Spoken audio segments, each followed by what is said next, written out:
Red Matter is a sci-fi adventure puzzler. It's available for the Vive, Rift and WMR for about $25 US. Here's my review of it in its current state as of February 2019. Starting with the story. You're an agent in some sort of Cold War space age spin-off of a timeline, tasked with recovering confidential documents from a mysteriously abandoned base on one of Saturn's moons. While the game couldn't quite be labelled as a horror, it is worth noting that it does enjoy blindsiding the player with the occasional creepy as all hell moment. The game is supported by a stream of well-performed voice work from your mission coordinator, who chimes in occasionally in response to your mission objectives or to provide context to something in the environment. Blood? What the hell happened? Belgravia doesn't tolerate deviations from their discourse, but their methods tend to be more subtle than firearms.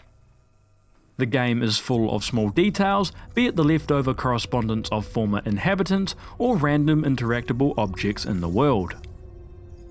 Objects also have less gravitational acceleration than on Earth, which is a neat bit of realism that caught me by surprise. Let's talk gameplay. As a puzzler, the game generally involves piecing together how to make something happen by either observation of what you can manipulate or via the occasional written clue. Solving the puzzles usually requires a mix of pattern recognition, memorization, and careful observation of your surroundings. While I did have my fair share of what the hell do I do now moments, I felt the game presented a comfortable level of challenge and complexity without feeling unreasonable or obtuse. A massive factor in both the puzzles and the overall game environment is that everything in the game world is written in another language, decipherable via your point-and-shoot interpreter tool. I thought this worked very well, and is a clever way of making all text in the game easy to read.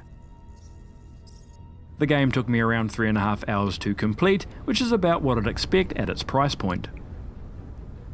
Which leads us on to locomotion. The game gives you the choice between dash, jump, and teleport. It also gives the player 2 separate locomotion buttons, allowing you to use up to 2 modes on the fly.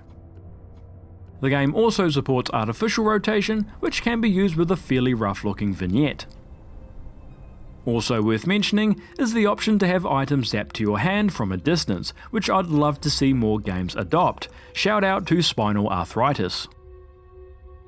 Since I'm never one to shy away from a gripe, I will grumble that the buttons for locomotion are on the right controller, which can be somewhat hard to get used to when every other locomotion system I've used uses the left. The game also seems to slow down the locomotion speed when you near obstructions, and while I appreciate what they might be trying to do with this, I personally just found it annoying. Now for graphics, which are of the best I've encountered in VR, from the crisp industrial interiors to the gorgeous otherworldly vistas.